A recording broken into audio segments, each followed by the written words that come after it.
Good afternoon from Rome, and good morning, good evening, colleagues connecting from other time zones. We had planned for you to have some music, but we had a technical problem, but I'm happy to welcome you just the same without music. My name is Renata Mirulla. I am the facilitator of EvalForward, a community of practice on evaluation for agriculture, food security, and rural development. This is the second of a series of events supported by EvalForward in the context of the gLOCAL Evaluation Week, organized together with the Evaluation Offices of the International Fund of Agriculture Development, the World Food Programme, and the UN Food and Agriculture Organization. Our session today is on whose reality counts in evaluation, building forward better with people-centered and adaptive evaluations. We have a very rich agenda, including with speakers and facilitators that are active members of the EvalForward community of practice and that have contributed their experience on this topic through blogs and online discussions. I wish to warmly thank you for being with us today.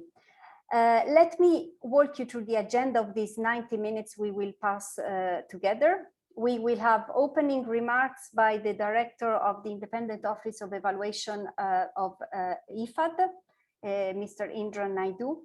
We will then have a presentation, short presentations by Joanna Pennartz, IFAD Senior Evaluation Officer, and Julie Toulozan, also Senior Evaluation Officer at the Office of Evaluation of WFP, on what community-led approaches for adaptive response and recovery in their respective agencies. Then we have a first session on use of community feedback for adaptive programming, which will be facilitated by Jennifer Mutua with the short presentations by Malika Bonfour and Nayeli Almanza. And this will be an interactive session, also looking for feedback from participants. And the same with the second session, which will be on methods for enabling community participation and feedback in times of COVID, which will be facilitated by DJAP with presentations by Binod Shapagan and Prashant Kotturi. But now, in the interest of time, I'd say we turn to our first presenter. Since we have a very busy schedule ahead of us. And let me now pass the floor to Indra Naidoo. He's the new director of the Independent Office of Evaluation of IFAD. Many of you may know him already because he's a globally recognized thought leader. Over the past 25 years, he led international reform initiatives and transformed the oversight and evaluation functions across the UN the UN systems. So Indra, over to you. Thank you very much. Good afternoon, good evening, wherever people are. Congratulations to the organizers for putting together this very timely and thoughtful program, which does serve to ensure that our evaluation is directed to people and brings about a change on the ground. So my few introductory remarks are around a few slides for points to think about. Next slide, please. I think it's obvious to all of us that we have a global crisis, and evaluation cannot assume that it's not touched by this. We have thus far in the evaluation journey have used the Sustainable Development Goals as a framing tool. We have been celebrating largely because we were involved in the recording of progress right up to 2019, the National Evaluation Capacity event in Egypt. And there was at that stage a sense of optimism that all will be well and we will achieve the targets and evaluation will play a key role. Now that's been challenged, we know. For over a year now, we have gone into a pause mode. Development gains that have been secured have been largely lost. The interconnections which brought us all together, largely around the value chain proposition, have been fractured. And that means that every aspect, not just social, but even economic and environmental, have completely changed. And we have to, as evaluators, move beyond the vertical. By vertical, I mean where each one of us is in our agency and we report and work upwards rather than across either the agencies or with the partners. Now, I do believe that the response to the crisis has to be led as one. It's an all of society initiative, and I'm glad we have a diverse range of participants here. And the key words moving ahead is that of co-creation, active research, and beyond the expert evaluator. The voices that are coming to inform the development discourse and change things is outside our traditional pool, outside our profession, because this is a mammoth task, and the implications are much broader than evaluation officers with their manuals and methodologies. And we are really engaging now in contexts that have become increasingly fragile. Poverty is increased, leaving no one behind remains a bit of a statement. Whether it's real, we know the results show opposite. There's a humanitarian crisis, and how do we sustain stakeholders in the process is critical. Next slide. Now, if the COVID transformation is upon us, I would challenge all of us to revisit our profession in context of how we become more relevant. And that means we need new evaluation criteria. The classic criteria cannot, as worked in the past, it cannot serve a future which is fluid and unpredictable. And if we are talking about an all of society response, how do we transcend our individual domains and begin to measure in a much more different way? Not just accountability, but learning and support. Therein lies the challenge. A key area of content for all our officers beyond the Rome-based agencies, and we work here with food security, but the full SDGs covers it's everything, is how do we measure the structural inheritance and vulnerabilities? What COVID has shown is that the world was extremely unequal and unfair. And that is why places that have already been in a vulnerable situation have been hit the hardest. And that relates to the overall geopolitics and the political environment with which we work. It's not an environment of equality. The inequality has been exacerbated in this crisis because of the inability to recover. And when we measure, how do we measure the losses and interconnections, but also offer solutions in what the future means? So that is the challenge I would pose to all of us as we look at evaluation in a COVID era. Next slide. And a key issue that all of us have to grapple with, which we have not, is the question of scale and inequality. We still tend to work very much at the project, the local and the program level. But for us to become relevant, we need to transcend the geographic boundaries or institutional terrains that we worked on. The areas of response suggested by the Secretary General are discrete. They're 5 areas, but reality, they're porous. And what we are finding, the public service infrastructure is unable to respond or address because it's already weak in most countries. And the key issue for us who profess transparency, will the information that we use, will it be biased? Will it be prejudiced? Will it be manipulated, colored? And we would have to look at alternate sources of information. So the NGOs, the UN, etc., we got to broaden our conversation on what the indicators are. It has to move beyond the exclusive club of independent evaluators or evaluators and actually begin to engage in what the real politic is on the ground. The question I asked from the UN perspective, can the UN respond and report on what's going on independently whilst also being supportive? That's a question I pose to you. And where will the reports emanate from? Not just the officers, but the broader reports in terms of the politics of reporting. Next. So evaluation is going to be impacted upon at all levels. This demand for discrete evaluations, agency specific, is going to change. The architecture which protected us and had created the demand and supply will also change. And whether we can be relevant because of politics and methodology will also change. So the limited response from evaluation professions and networks is a concern. There's been almost inertia. And crisis has also shown up at countries, the lack of accountability and the lack of transparency globally.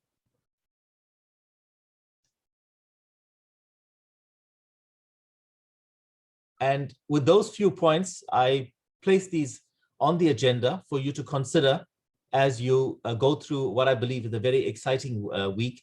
And I think it'll be, we look forward to continue this engagement and discussion. I thank you for your attention. Thank you, Indra, for your inspiring words and also for the challenges and the key questions that you raised ahead of us. Thanks so much. And now I have the pleasure to pass the floor to Joanna Pennertz, Senior Evaluation Officer at the Independent Office of Evaluation of IFAD. Thank you very much, Renata. So I'll be speaking about community-driven development, and I'll be drawing from an evaluation synthesis, which in IFAD, which we have carried out the year before. It has been published last year. And we believe that this synthesis gives us some important lessons to address the crisis which Indra has been flagging out. Please, next slide, please.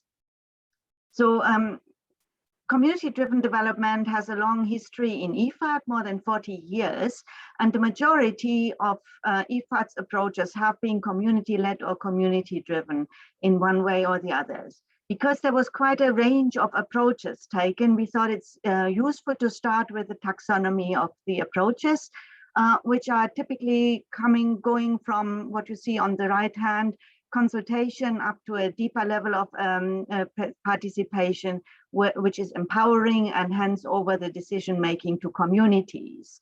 So on the more consultative approaches, we have participatory approaches where communities typically take part in the planning and implementation of community investments. We then have slightly better, deeper participation where communities can influence the design and implementation and monitoring. We have a number of projects which are kind of co-managed by communities and local governments, especially in the natural resource sector. And then we have the community-driven development, which typically have a fund to be handed over to the communities, where communities themselves can decide on where to invest and how to invest, and then manage the fund entirely themselves. Next slide, please. And we looked at a sample of 28 projects, and we tried to understand how these different approaches have built livelihoods assets in different ways. What we see on the top, these two approaches are the more empowering approaches, where we see that a broader range of livelihoods assets has been built, especially social, physical, and human capital, but also natural and financial. There is a slight difference between those two approaches, not a huge difference. But if we go to the bottom, these more consultative approaches, we see that the extent to which different types of livelihoods have been built varies quite a lot. So community-based development can still facilitate physical investments, for example, in infrastructure, but it has much less emphasis, for example, on social assets like community group building. The same is for other participatory approaches. They can build the skills of farmers, and they can may build a group formation, but they don't have an equally broad approach to livelihoods assets. So this very much confirms what has been found in other studies, for example, by the World Bank, saying that community-driven development is a good approach to build livelihoods assets in a broader way. Next slide, please. And then when we go back to the entire sample of projects which we reviewed, we can take some important lessons that these community approaches work better where we already have strong community structures in place. So this is a bit of a chicken and egg question on the social assets. So to what extent do we need to have community organizations to be in place to be able to implement those projects? Or are they actually built by those approaches? We found generally these approaches more effective in remote and marginalized areas, where government has difficulties reaching out to the communities. So in many cases, like Nigeria, where you saw the picture, these have been quite effective in building livelihoods assets. And of course, they requires a longer term and programmatic approach to have better results. So what is the relevance of these approaches then today? First of all, they're built on local knowledge, and this is important to resolve problems that requires local solutions. For example, issues of food insecurity and climate change. It's highly relevant. Local ownership is also important to ensure the longer term sustainability of the benefits and the assets built. And of course, very important also in the context of the SDGs is that these approaches build effective, accountable and transparent institutions at all levels, at community level, but also at the level of local government. And contribute to responsive, inclusive and participatory decision-making. So that's why, you know, these approaches, which have a long history, are still relevant. They're being transformed and they're being adapted into the context, but they're still relevant today. Next slide, please. Next slide, please, Sarah. Sorry, it seems to not work. As usual, yes, no problem. Here we are. Okay, so now just to pull up some quotes which we have seen in the last year in the terms of crisis. So there has been this well noted book by Collier and Gray and Kay, Greed is Dead, which says actually we need to rebuild the communities which have been dismantled and undermined over the last decades. We need to reaffirm values of mutualities that could refresh and restore politics, business, and the environment in which peoples live. And this does not only refer to the poorer parts of the world, but it refers to everywhere, to the rebuilding. Better decision making is also needed. Participation and deliberation can lead to more trustworthy decisions that people are willing to accept. And for example, this has been said by, there was a whole series of publications by Graham Smith, also saying that the voices of those who are rarely listened to can radically change accepted ideas of what needs to be done. So this is just to underline the importance and relevance of these approaches to address the crisis. And I think Julie will tell us more about this in the context of WFP.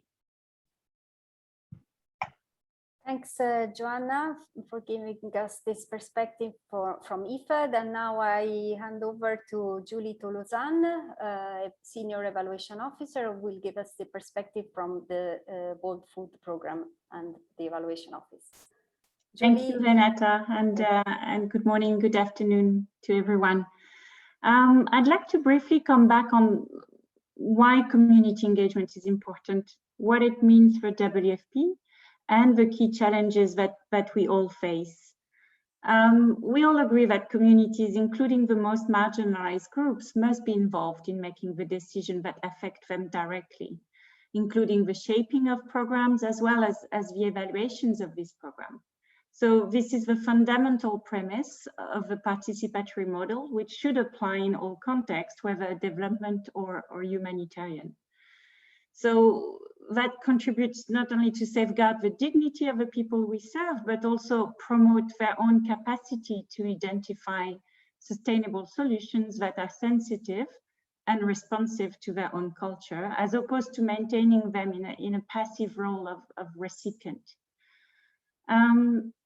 What does this mean for WFP? So in its protection and accountability policy, which was launched at the end of last year, WFP uses the accountability framework as an enabler for improved protection-centered program.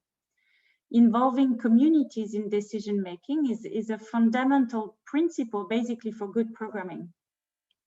Understanding their needs and concerns, tapping from their knowledge, is essential to design appropriate program that better meet those needs as well as reduce risk. And this is particularly critical in fragile and volatile contexts where WFP often operates. Similarly, WFP evaluation function shares the same commitment. Our quality assurance system stress the importance of seeking the voice of marginalized groups to inform our evaluations. And it also foresees the use of appropriate communication approach so that we're not purely extractive, but also feedback the results of the evaluation to the affected population. So let me provide you a few concrete practical examples. In Mozambique, following the recent cyclone, an interagency call center and helpline called Linea Verde was set up to seek feedback from communities and adjust the collective response accordingly. The fact that community inputs were considered when setting up this mechanism, also the fact that it's multilingual and gender sensitive, have really contributed to enhance its effectiveness. It's also proved to be an effective mechanism to report issues related to sexual exploitation and abuse. In the same region, but looking more at evaluative work now, in Malawi, a decentralized midterm evaluation of an integrated risk management program spent time with communities to reconstruct how change happened. And this brought to light differences in the way that the theory of change of the program was perceived by WFP and its partners versus what was actually experienced by the targeted household. And there people really shared what worked, what did not work for them. And this feedback is now used to make mid-course correction to the program. And I'm glad to see that my colleague Grace Igueta, who supported this evaluation, is here with us today, so she can tell you more later if need be. In Asia and the Pacific region, our regional evaluation officer, with the support of a graphic facilitator, has been using visual thinking into evaluation validation workshop, including with communities. And that's really stimulated the thinking and the discussion around the evaluation recommendation. So these are just a few examples, which don't represent the full spectrum of WFP efforts to enhance its engagement with communities. But that said, there is still a tremendous amount of work and improvement that is needed in this area.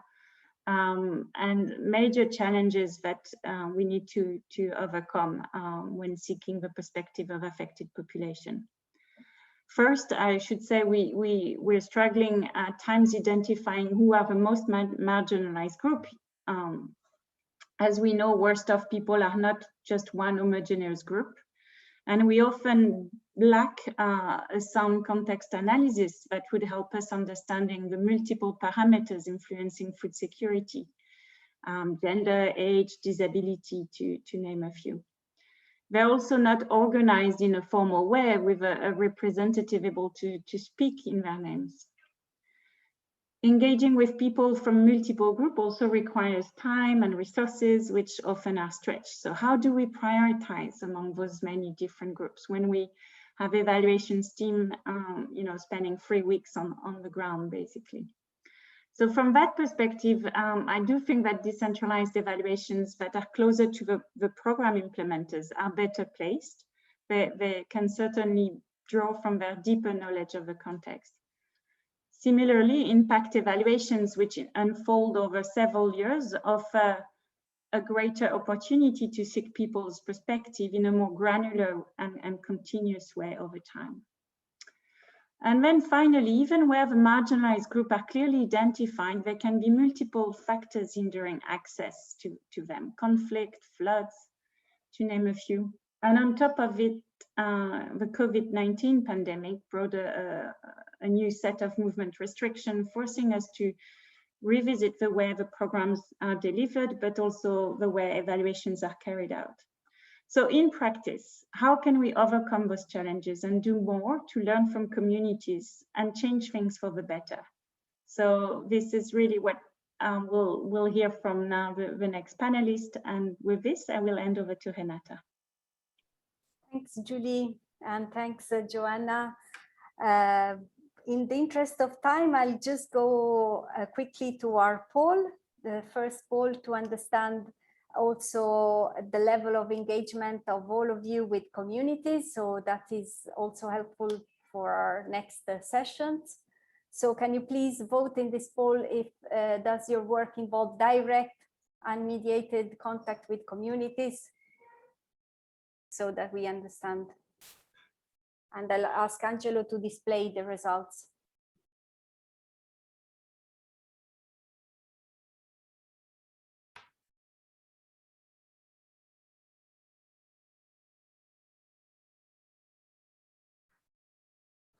Oh, good to see that most of you actually do work directly with community, and this is very interesting also in the light of the next sessions.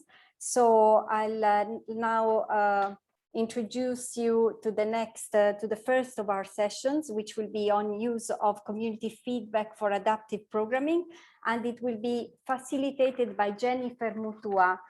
Jennifer is the founder of the Evaluation Society of Kenya. She's a senior monitoring and evaluation expert. She will facilitate this session.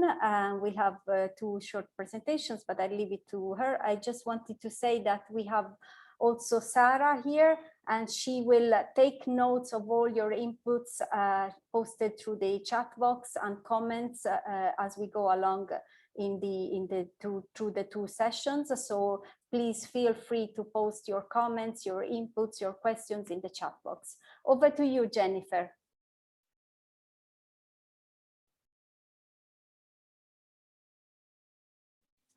Thank you, Renata. Good afternoon, good morning, everyone. Our session today is earlier announced is on the Jennifer, you seem to have some connection problems. Community feedback for adaptive programming, and we have 2 presenters.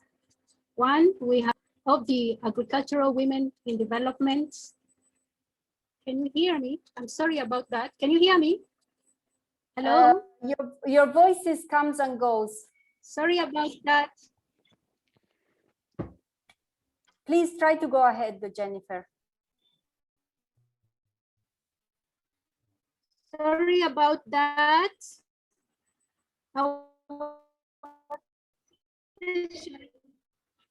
Jennifer, perhaps sorry about that. Our session is on the use of community feedback for adaptive programming. And we have 2 presenters under this. We have Malika. Hello? Hello, can you hear me? Yes, we can hear you, Jennifer. Hello? I'm sorry about that. Our presenters are 2 this afternoon. We have Malika Bonfour. She is the president of the Association of Women in Rural Development in Morocco. And we also have Nalie Almanza, a sustainable landscape specialist at the Rainforest Alliance in Mexico. Malika, please take the floor.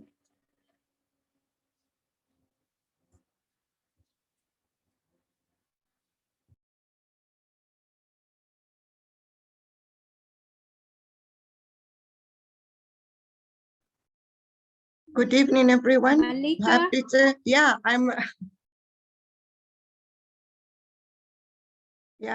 seem to have hard time to, okay, got it. Okay. Oops. Sorry. Sorry about that. Good evening, everyone. I'm happy to share with you some highlights, if I can go one.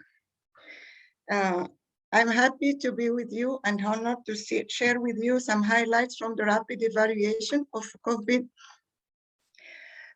impact in mountain area from Morocco, that on behalf of Association AYUR for Rural Development, Women Development. When COVID arrived and among confinement measures by government in rural area, markets were closed. Those are the main food shopping areas for the community, located in very remote area in the mountain. In addition, 80% of workers from the community lost their jobs in the city and came back home. Thus, household budgets were reduced. So therefore, access to food became an issue. First, because it's not available, the market was closed and the budget was reduced. We did, after having some emergency responses, we did a rapid assessment of COVID effect after 2 months of confinement. It was conducted remotely by phone and using 5 questions from WFP questionnaires. The most striking elements are here. That important food elements are bread, meat, oil, eggs, lentil, sugar, and tea. Yeah, don't be surprised because Moroccans drink a lot of tea. It's like you don't have tea, you are lacking something very important in the household. So that's why it was considered important. Second, accessibility to food was reduced due to limited movement, market closure, and reduced budgets. Thirdly, the source for food provision included mostly donations, but the most important ones were from local authorities. In addition, new type of retailers and new way of shopping appeared. For example, bikers from a neighboring city brought produce to sell to the community. Finally, new adaptation strategies were noted, such as acceptance of non-preferred food. So this gave us an overview of accessibility to food, but there was an effect of COVID and we did not account for, and that was brought by the community, consists of endangering of schooling of girls in high school. Because of the COVID impact on household finances, there was not enough money to pay for school transport and food away from home. So if a family has a boy and a girl to go to school, the girl was chosen to not go to school to save for money. So we tried to adapt our program so those teens won't be left behind. We mainly introduced support for girls' schooling through direct funding to support mothers, and also through advocacy to additional buses and additional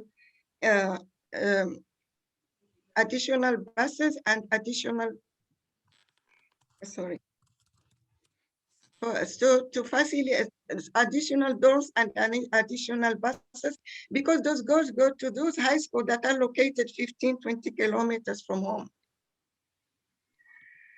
So for forward, we think intersectionality in programming is most important, and we're to introduce women as characteristic plus rural plus mountains plus girl. And that's it. Thank you for your time, and I will be happy to answer your questions. Thank you very much, Malika, for that very interesting presentation. Nalia, please take the floor. Thank you very much, Jennifer and Malika. It's always very interesting to hear your presentation. I will share my screen also.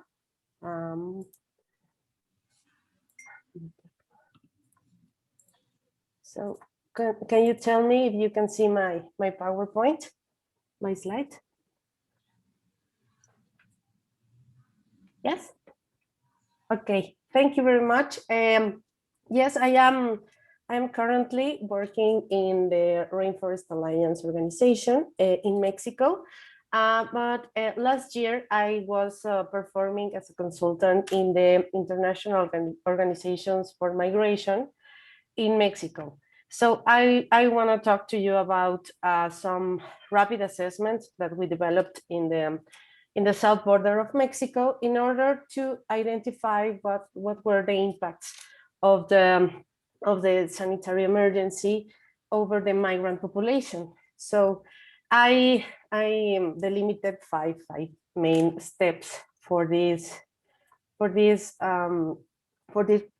process. I wanna share with you some very short thing about the displacement tracking matrix. This is a methodology that was designed by the IOM, mainly responding to the need to know about the demographic and the characteristics of the migrant fluxes of population in Iraq in 2004 as a result of the refugee emergency that happened in that time.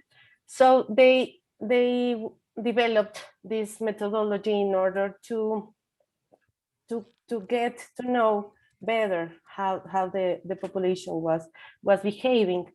In the case of the COVID-19 emergency, it was very real. It was and it was needed to know how the migrant population was receiving the impact of the sanitary emergency. So we defined that it was not only necessary to know how they were characterized, but also to deliver the information to institutions and to them to develop emergency response strategies and other kind of things that could improve their livelihoods. But also, I put this this website here that it's a website of public access of the IOM where you can find information more specific about the DTM and also some of the methodologies described and other kind of resources. Here is a map. I wanted to show that Mexico is not only a pathway to get to the United States by the migrant of the Central American countries, but it has also become a host country for people from Guatemala, from Honduras, from El Salvador, and also from people from transcontinental countries such as Cuba and Haiti. And we identified that they were also a large population of people from other continents. So in this case, we had a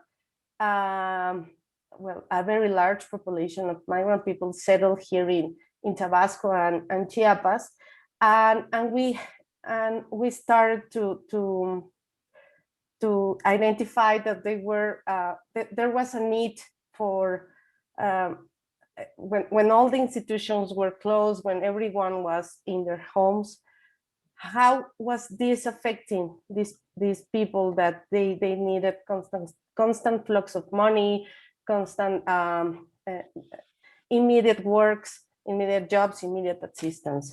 So in this case, this was the need to apply a rapid assessment interviews based on 30 questions with the participation of an average of 30 to 35 institutions from local institutions that provided services to the migrant populations, such as shelters, such as embassies, also governmental institutions in the sites. So we, considering that the locations were very specific and the previous work that the IOM has done with those institutions, we consider that the sample of 30 on average on each monthly basis report was adequate for our purposes. On each assessment, we identified that the conditions of the migrant population changed over their needs, mainly focusing on health services and sanitary, but also it was an increasing of people in vulnerable conditions, such as more emergency calls over gender violence. A lot of people lost their jobs, and it was shown that there was an overcrowding of migrant families in lesser households. After the development of each report that I here show that there were 3, we socialized the results with the participants, but also with local governments and international organizations based in those locations, such as the UN Refugee Agency. These reports were very executive and with a lot of graphics to show the progression of the findings. Also, it had maps and we had the databases systematized, and they were accessible in case of any organization that required it. and in the lessons learned, and well, as a result of this, the socialization of the findings, in the first place, the IOM, the first emergency response was to deliver health and sanitary kits to the institutions that provide assistance to the migrant populations, such as shelters, and other organizations such as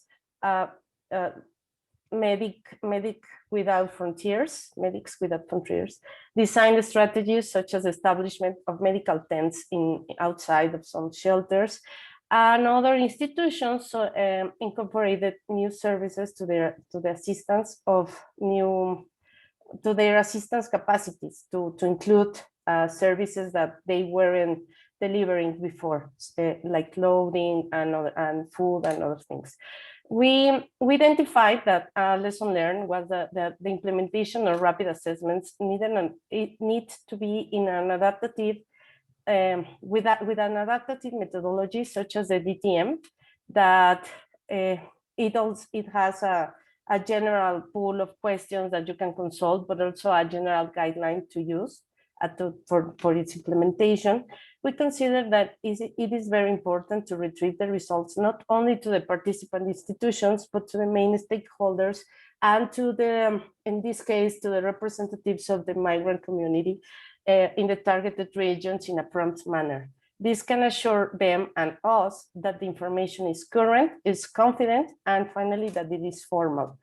And as a final lessons, as the previous presenters were reflecting on that, we noticed that in cases of emergencies such as the COVID-19 contingency, the collaboration among institutions is very important to develop emergency response strategies. So thank you very much. This was my presentation. And here you can find the reports. And finally, this was the program, the program and the funding that delivered these reports. Thank you. Thank you very much, Nelly, for a very insightful presentation on the challenges faced by the migrant population under the COVID context. Before we dive into the discussions, we're going to take a poll. Angelo, kindly, could you project the poll? And the question is, do the projects or programs you work with adequately use community feedback to adapt design and implementation? Answer yes or no.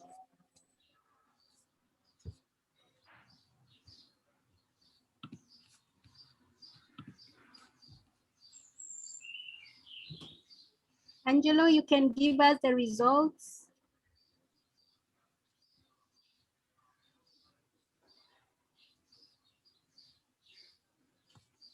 There we go. 69% is no. So as we reflect on those results, could somebody tell us or give us an example, one example of a challenge and a solution of using community feedback for adaptive programming? Somebody to give us or share an example of a challenge and a solution of using community feedback for adaptive programming. And as they do, the rest of the participants could write their responses on the chat. Sarah is going to capture that on the mural.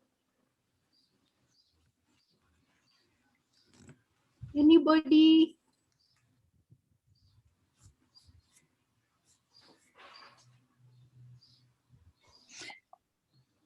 Anybody to give us an example? I'm happy to. Please go ahead, mom's iPhone. Thank you. So my name is Indra Naidoo. My son set up my iPhone. Feedback loops are hardly ever used in a two-way system in most projects. Typically, if there's something happening in the project, and I've worked in global development for 34 years now, typically most global development projects are a one-way direction of information. the project is implemented based on donor design. Rarely is the design started in country, and rarely, even if there is monitoring done to find out why certain activities aren't implemented in the way, and I've worked in food security mostly, in the way the donors designed, even if there are problems and those are fixed, there is not a two-way loop. So there is we take the information in, we donors fix it, and it is not a conversation that enables things to be sustained locally because they have been adapted to local capacities, resources, partnerships, what the community thinks they can sustain. There's a lot to say about this, but for me, the lack of feedback loops that are two-way, that the donors would say, well, this is how we have changed it. How do you think this has fostered local sustainability and local ownership or not? And to create a conversation with communities over time, that overall is tragically missing. I'm curious to see if others think so as well. Thank you very much. Thank you very much for that very interesting response. I don't see any responses on the chat. Kindly, could you write?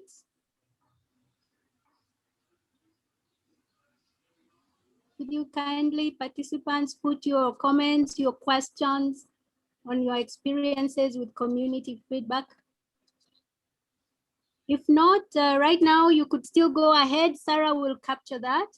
But in the meantime, we could dive into the discussion around the two presentations. And as was presented, really this is about the challenges of COVID in terms of the need for service for the vulnerable populations and the emergency response by the service providers. Any questions, any comments that our presenters could take?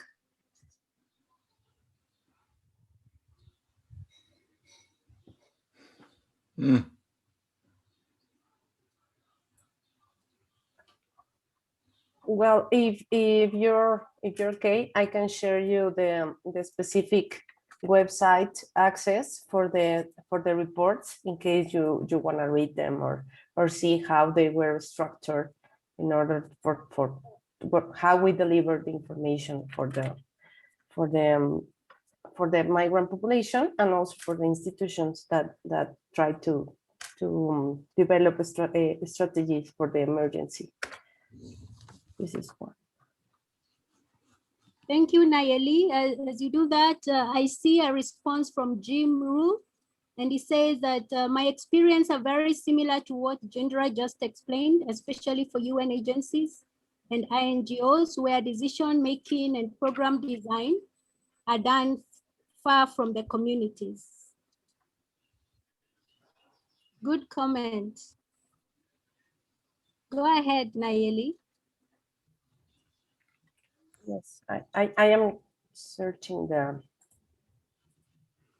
Yes, I shared this well the last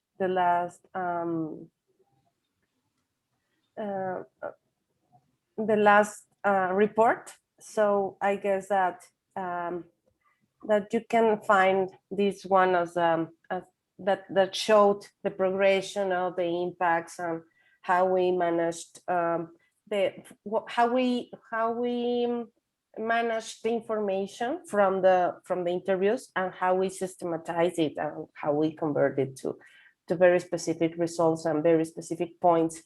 It was also a documentation over the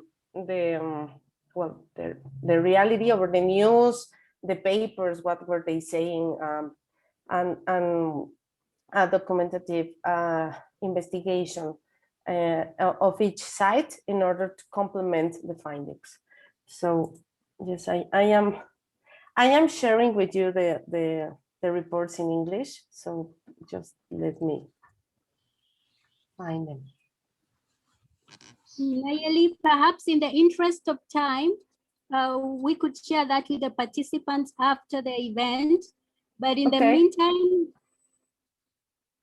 meantime, any questions kindly can be answered or responded to later.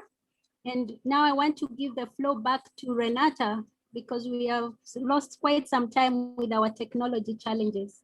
Thank you very much for your presentations. Renata, please. Thanks, Jennifer, and thanks, Nayeli and Malika. So please, as Jennifer said, please feel free to continue commenting on the chat box. And now it's my pleasure to give to open the second session with facilitated by DJAP. It's on methods for enabling community participation and feedback in times of COVID. Dee, just a few words about Dee. She's a senior consultant. She's done a lot of participatory work. She's passionate about participatory approaches, actually. She's an independent consultant with nearly 40 years of this experience in participatory development and qualitative research experience. Over to you, Dee. Thanks. Thanks so much, Renata. I hope you can all hear me okay. Yes, we start this session with a poll question. So, Angelo? Yeah. So, has your direct interaction with beneficiaries or communities during COVID declined or even stopped?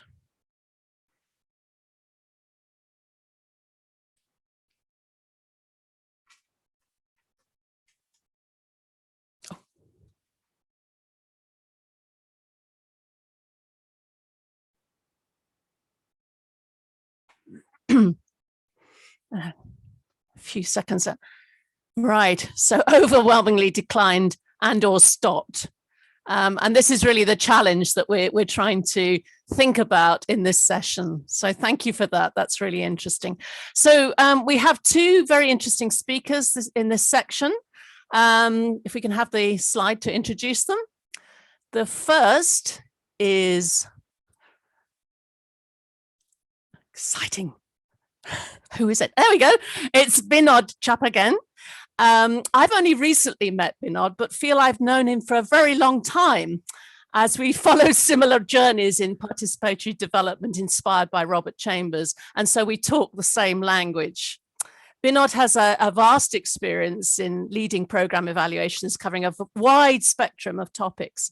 And he's currently the Regional Monitoring and Evaluation Advisor for the USAID Green Invest Asia program. And he will be sharing his experience of participatory outcome evaluation with social forest groups aimed at protecting the environment and advancing local livelihoods. And the next slide shows our other intrepid researcher. Here we are. I'm pleased to introduce Prasant Katori, with whom I've worked over the last year. He's an evaluation officer with the Independent Office of Evaluation of IFAD. And he has extensive experience of community-based savings and credit, and now focuses on evaluation of natural resource management and climate change adaptation. While Binod, our first speaker, has long been promoting participatory processes, Prashant is happy to describe himself as a recent convert to community-driven development. And his presentation shares reflections from the evaluation of a community-driven development project in Indonesia. So I'll pass straight over to Binod. Thank you so much. Yeah, let me share my screen.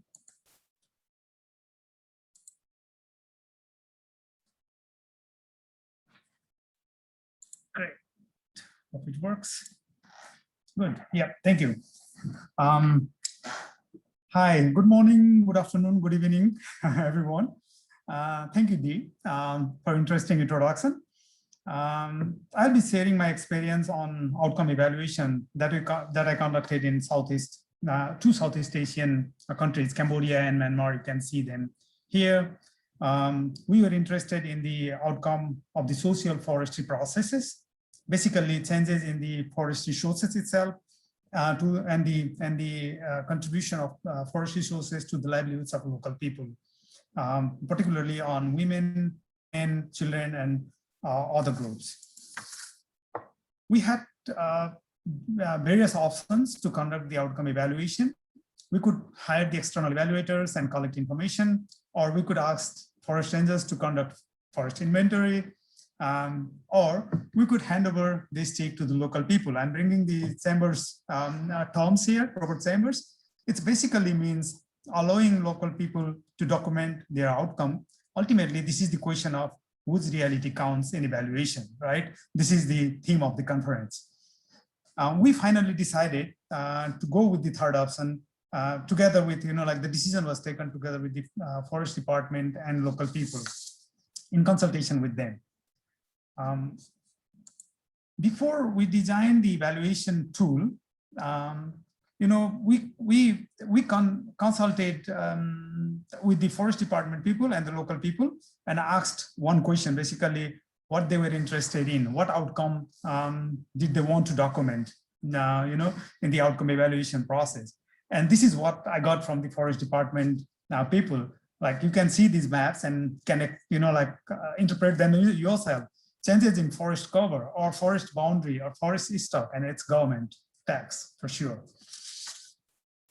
Yes, people were also interested to see the changes in forest, forest and biodiversity because of their conservation effort, but they were also interested to see the contribution of social forest to basic needs of, of the people, such as food, income, safety net, when they manage the forest resources, when they protected the forest resources. In addition, the social forest group as a collective platform for them, and it is a kind of democratic platform. They were also interested to see the social outcome. For example, like gender and leadership. It was really a good combination. Like when we had this, we got these expectations. From these expectations, what we realized that both of them had something similar. They wanted to see the livelihoods outcome basically, and therefore we proposed the livelihoods framework, which was developed by DFID, the current FCDO. I don't remember when it was developed, but it was developed way before. We proposed the framework, and there it was taken positively by both the government departments and the local people. And thanks, Johanna, for introducing livelihoods assets in your presentation. Basically, we focused on those 5 assets. You can see them in livelihoods pentagon here. Combining the livelihoods framework and stakeholders' expectations, we developed some participatory tools and enhanced the local capacity of the local people on the tools. The tools were customized and piloted in 14 sites, 7 sites each in Myanmar and Cambodia. And finally, what we did was we translated them into local languages in Burmese and Khmer so that they could use it at the local level. Actually, we asked local facilitators to take lead after they were trained, and I started, like outcome evaluation. This is what happened, like in the outcome evaluation process. You can see that here, 2 maps, 2007, 2017, both of them. This was the first step of the process. Local people prepared their map as you can see there. And when they didn't have this, like map for the previous year, it was kind of recalled. We requested them to recall and asked them to draw that. As shown in the map, you can see the changes in village and forest areas over 10 years in these two maps between 2007 and 2017.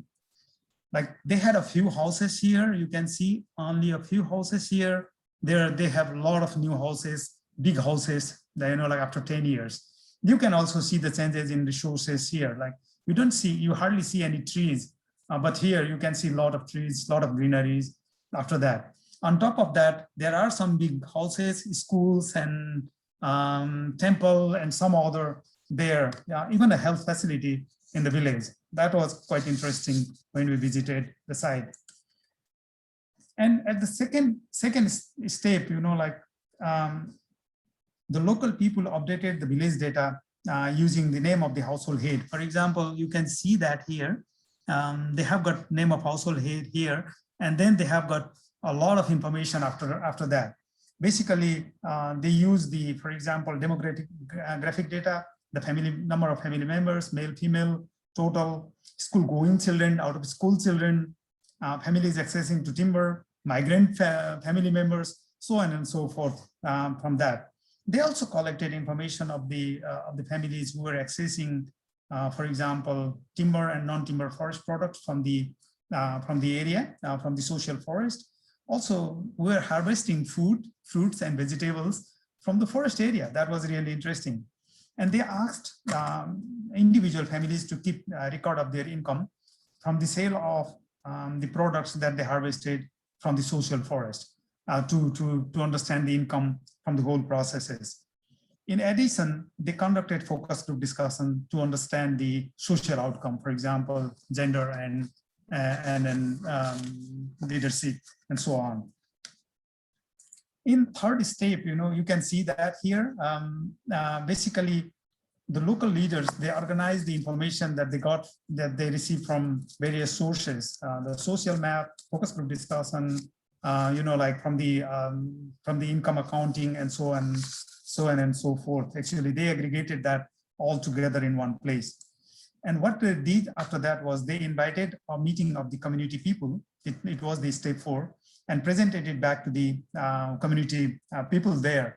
And they got the feedback from the community, and it was kind of opportunity to triangulate the data and information. That was really interesting. They got a lot of information inputs there. And this was the final, final step in the process, because the government department was interested in certain areas and stakeholders had some expectations. They presented it back to they presented the map, data, stories, and information to government agencies and other stakeholders. That was really important. This gave them opportunity to review the outcomes of the social forest over 10 years for all the stakeholders. That was powerful. The important point that I found there was the government agencies and stakeholders appreciated the local leaders for sharing the informative maps and the valuable data and livelihoods outcomes. That was really appreciated by all the stakeholders. That was really interesting. In this process, we got a lot of learning. As I mentioned earlier, we found that this was win-win for local people and the government departments because they both got their expected information.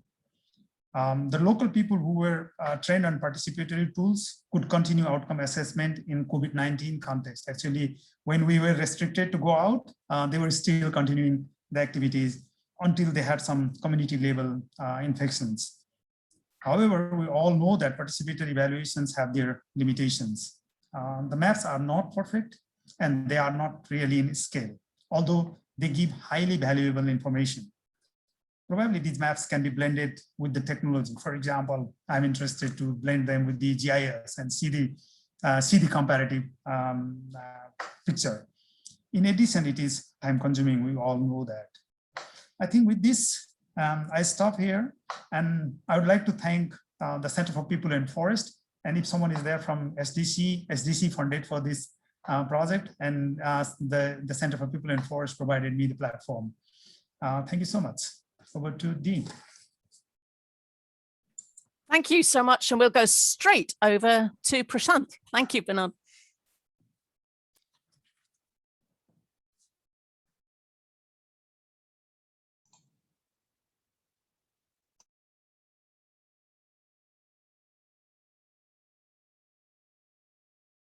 Let me just share the screen. Sorry. There you go.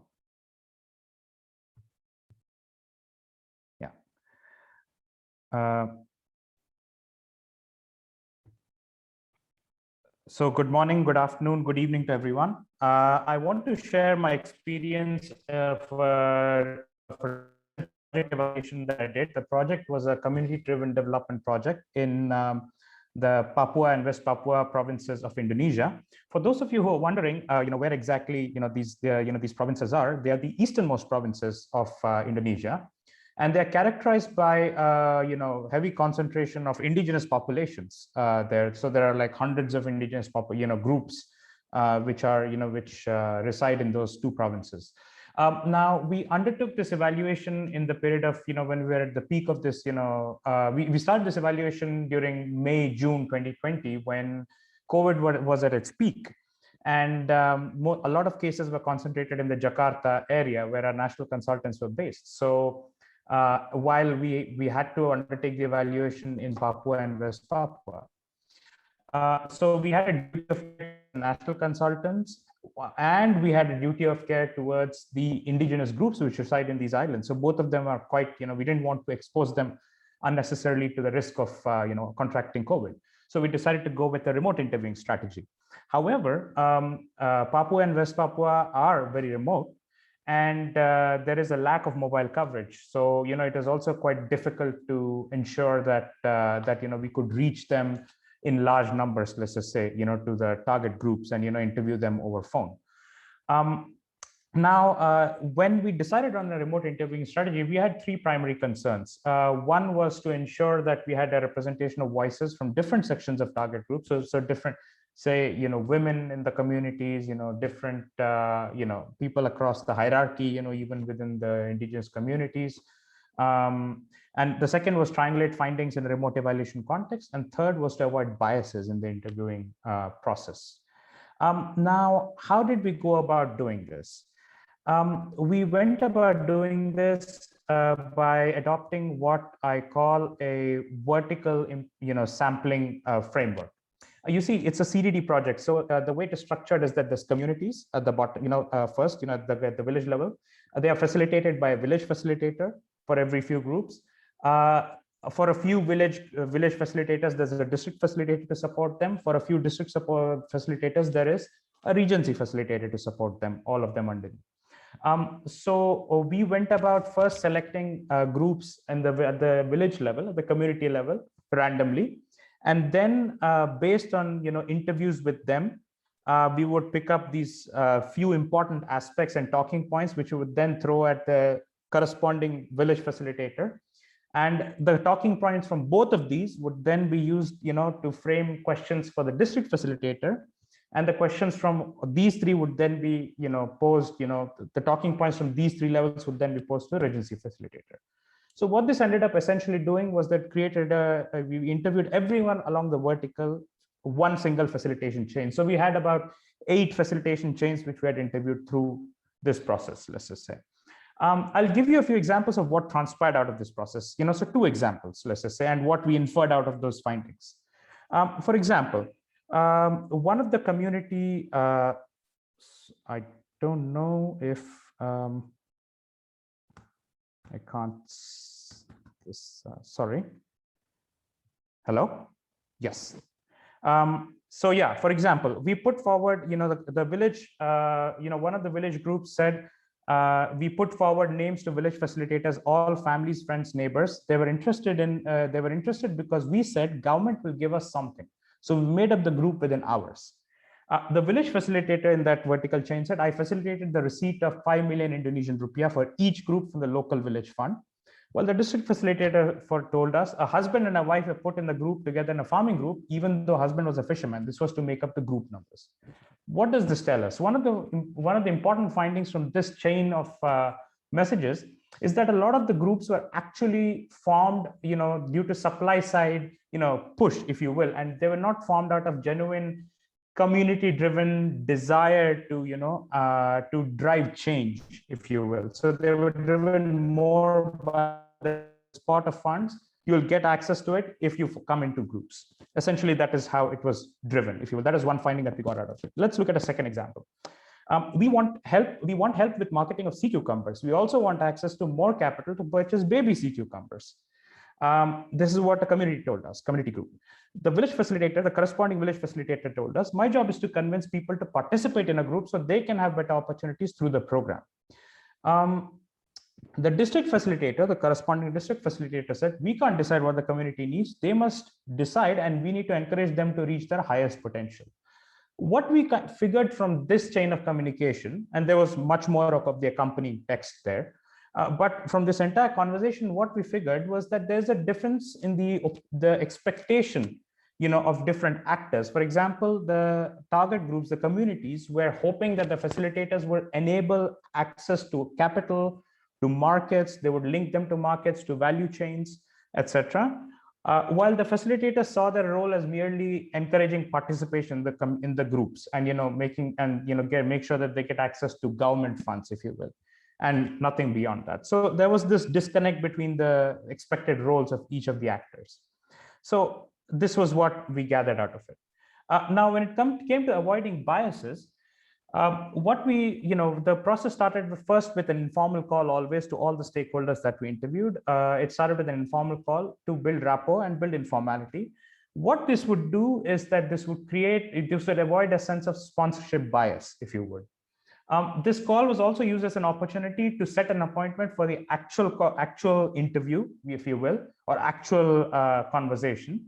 And we would usually try to do it at a time when the community members were in their fields or their places of work, and when they had a bit of free time. So that we could also do a video call with them, if possible, to see the fields where they work and for them to point us to, say the field and describe to us what are the changes you brought about the program or life in general.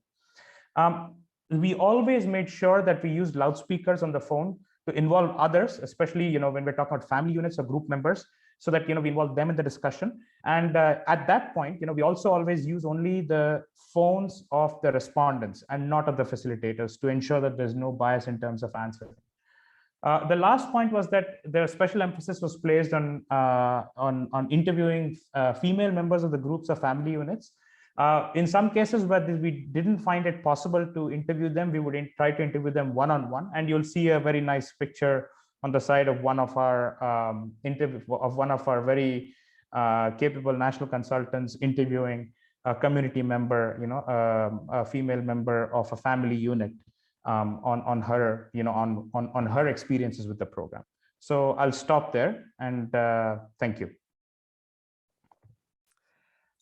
Thank you so much, Prashant. Thank you both of you for really, really interesting perspectives. And I felt we were actually there. It was great to understand that experience. So yeah, lots of things have changed this year. And I think a lot of people see this in terms of negatives.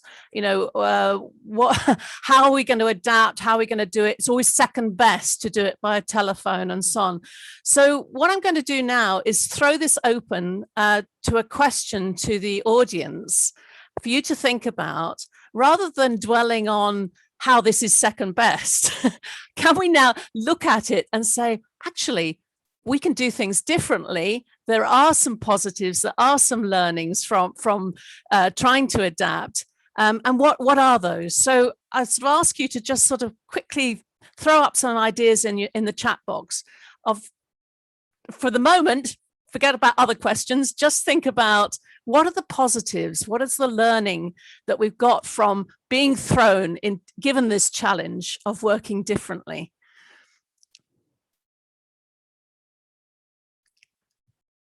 So please write, go ahead, write in the chat box.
So I think Sarah is putting some of these onto a mural so we can look at them all together in a moment. But there's already some really interesting comments about some learning going forward. So that's great. So we'll keep on to that, but I am going to pose one more question. And the second question is, if we accept that communities really count, the title of this, webinar, what is our future role in monitoring and evaluation? So that question will also go up in the chat box. So if we accept that communities' reality counts, it really does count, what is our role, or should our role evolve into in monitoring and evaluation?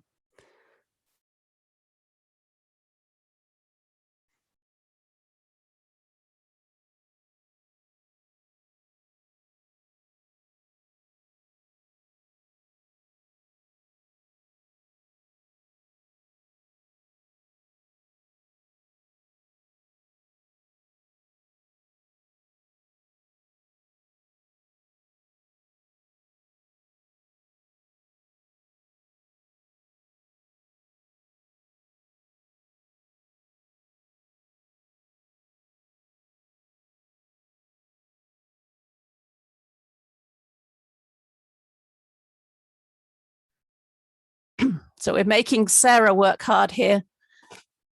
I'll give you a few more minutes about our future role. It refers to what Indra said at the beginning, that we need to change. What should we evolve into?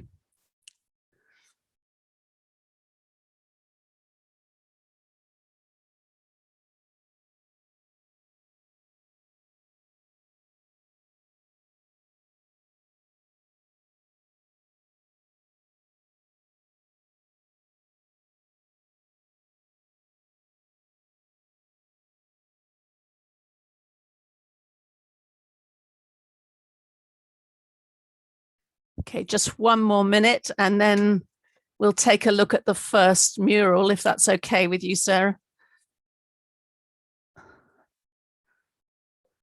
As always, we're short of time, but I know you're doing a great job there. Hey, look at that. Wow, what a star. Okay, and there's still some comments coming in, which Sarah will add as we go along. So some positives going forward, customizing participatory tools based on realities. So we need to think, I think we were sort of on the back foot, weren't we, at the beginning? How can we adapt? Oh dear, this is not as good. What are we going to do? But actually we can start to move forward, and there's lots of exciting things that people are doing with phones and with social media and so on. We need to rely on each other to navigate this crisis and build back better. Yes, trying to I think building rapport and informality. I think this is a really interesting point. I think we often use phones to gather feedback, but we don't do what we would do face to face, which is build a relationship, to spend time chatting, getting people's trust, working through that and getting them to discuss things rather than evaluate or rather than provide information. So that's an important comment there. Good communication skills, we've got to do that. Importance to have strong relationships, a similar one to the one I've just mentioned, and avoiding biases. Who are we speaking to, and being very aware of that. So whilst we might be very clear about the sorts of biases we use in face-to-face evaluations and face-to-face interviews and so on, situations, now we've got to think a little bit more carefully about those and revisit the kinds of biases that might start to emerge from this kind of work that we're doing. So moving on to the future role, our role, we've got that we need to be facilitators of the learning process. We focus more on facilitation, provisions of technical support, ideas. We adapt, we've got to adapt our communications, we've got to have proper communications And I love this word, proper M&E. That's really nice, as if we were doing improper M&E before, which probably was correct. We've got stronger sensibility. I've got a sort of I can't read that one. Oh yeah, to implement the evaluation of assessments, because sometimes the virtual tools don't help the interaction that face-to-face assessments provide. We've got to be on a rapid learning curve to improve our relationships using the media that we have, ensuring fairness. Yep. Yes, and more challenges around that, adapting to the changing context and having flexible plus common systems for monitoring. So all good thoughts. We are moving quickly to adapt. And perhaps, if I may, if it's okay, I'll just make a couple of comments of my own, sorry, to co-opt this, but I think one of the things that came out of Prashant's and Binod's presentations today was that it isn't just collecting feedback, that in both cases, there was opportunity for the communities to discuss. So it was very clear that this was part of the whole project design in the case of the social forestry, and time and investment was put into building their confidence or their capacity to do this. And I think we often overemphasize that this takes time and therefore it's seen as a negative. But actually, in the end, you know, that process is continuing whether we're there or not. It has sustainability. And it's something that creates interest and passion amongst people themselves to measure things that matter to them. And in the second case with Prashant, we've got, it wasn't just phoning them up and asking a lot of questions, but actually often having group discussions, getting people to think about it themselves and deciding for themselves what were important aspects of the program. And it was those that were then brought up that pyramid to the different levels for further discussion. So it's a shift away from a sort of a survey type intervention and evaluation to something where you're actually taking the output from the discussions at a community level and bringing it for discussion at other levels. I think we've said it in this wonderful mural that we need to be mindful of a whole different set of biases and power issues. And we really need to understand those and recognize. I think we also often think that communities we have a romantic view of communities, and we forget sometimes the power issues within communities, and we need to be very cognizant of that, particularly if we're not there, you know, and we're not feeling it and understanding the tensions and the disconnects within the community itself. And just like everybody else, my last words was that I think our role in the future is to be enablers, advisors, to offer inspiration, but not to lead. And it is moving into this role that Indra was talking about right from the beginning of co-creation, recognizing that engagement has other outcomes, not just the obvious ones of getting better information. You know, it is a process which has outcomes of its own. And at that point, I'll stop because we need to pass it over back to Renata. Thank you very much, everybody. Thanks, Dee. Thanks, Dee. This was very rich. I want to pass back for just a quick takeaway to Jennifer, because she also has a mural to share. And Jennifer, if you want to share very quickly some reflection or takeaway from your session.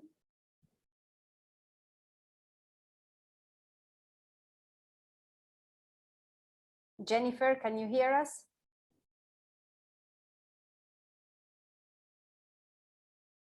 I think Jennifer's connection is not good today. Okay. Can hear you, sorry. Yes. Thank you. I think evidently from the two sessions, it is clear that the humanitarian needs and response for the vulnerable people under COVID has increased. For example, in the case of the COVID impact in mountain areas, while there may new opportunities for retailers and for bikers to get business or jobs, clearly the challenges are much more, from the 80% loss of livelihoods to girls being left behind in their schooling. And also, when you look at the rapid assessment for migrant people in Mexico, again, you see that there is a change in demand for services. In general, the trend is towards a higher demand for humanitarian support. And this again underscores that the needs of the migrant population have increased and are increasing under the COVID. And yet, against this backdrop, going forward, what seems obvious is that the context of COVID has provided a strategic opportunity for the evaluation practice, I think, to demonstrate its global relevance, as was said at the beginning by Indra, and especially in responding to the pandemic and its recovery. And again, as has been variously said by the participants, towards this, collaborations are going to be critical, stronger collaborations. And so the mantle really, it seems, is on the evaluation community. And I know during our session, we were not able to give the challenges and the solutions. And I see Sarah has already put the mural there. And here it says community feedback happens only rarely, still very exceptional. There is lack of feedback loops. There is including community feedback is not the usual evaluation routine. I'm just picking a few here and there. And that real community engagement is still sabotaged by traditional accountability and bureaucratic approaches.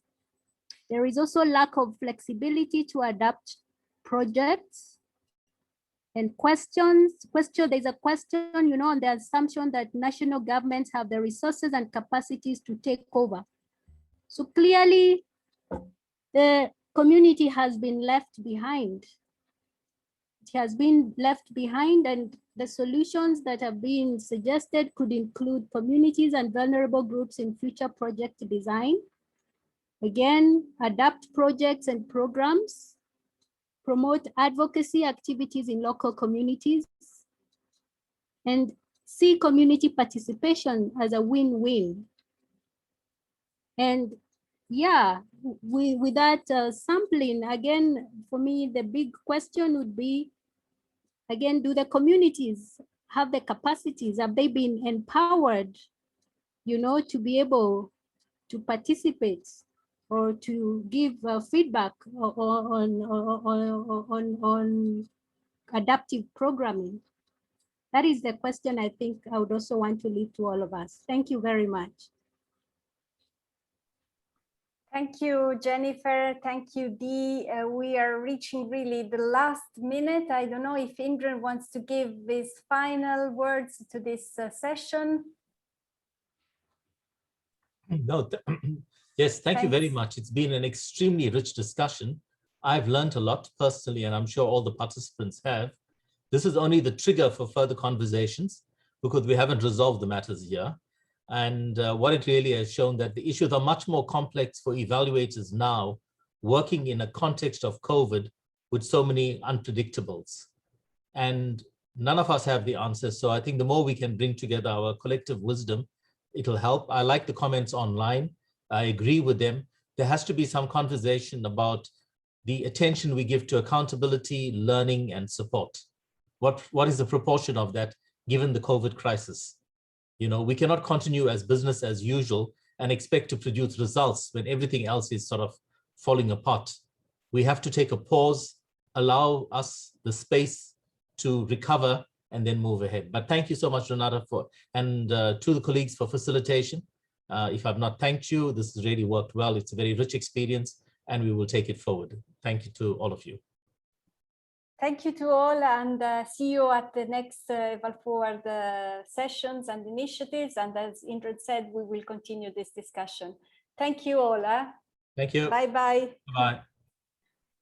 Thank you. Bye-bye. Thank you. Bye.